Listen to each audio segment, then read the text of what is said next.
It is well known that DNA is the foundation of life itself.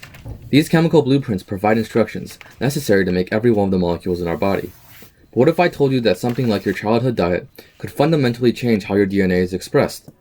For instance, grandchildren of smokers are more likely to develop asthma, and people born during a famine are far more likely to give birth to children at greater risk of obesity, heart disease, and cancer. The reasons why lie in the crazy world of epigenetics, an entire branch of genetics that determines the way DNA is used by your body. In a world without epigenetics, their characteristics would be decided entirely by your DNA, and the only way to inherit new traits would be a change in the DNA itself or random mutation. Epigenetics, though, manages to change DNA expression without changing the DNA itself, allowing the exact same genome to produce vastly different traits. Here's how. First, it's useful to have some background knowledge on DNA. When stripped down to the very basics, DNA are a special series of chemicals, read by a cell's protein to make RNA messenger molecules, which are then read by other proteins to make more proteins.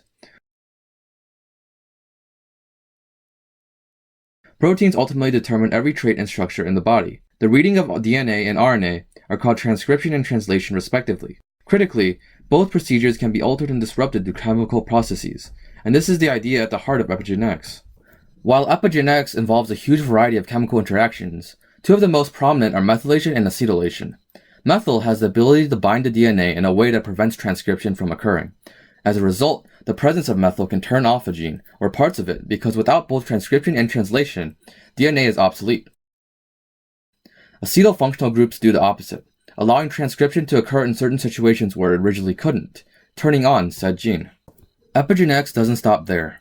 Most times the DNA strand isn't entirely used when making a protein. Instead, after transcription, certain parts of the resulting RNA are removed, meaning that only some portions of the original DNA instructions are ultimately used. This is a process called alternative splicing, and different combinations of genetic instructions that result are what allow 200,000 proteins to be made from only 25,000 genes. Alternative splicing can also be changed by epigenetic molecules. This all means that DNA doesn't directly determine the quote-unquote final product. Epigenetics does. The full implications of this discovery are still hardly understood today, but they are assuredly huge.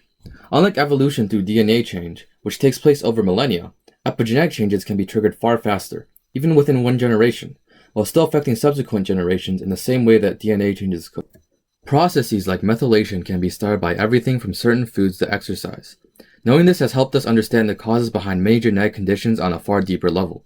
It's becoming increasingly likely the culprit behind many cancers, developmental disorders, and more may not be hiding in the genome, but within the epigenome.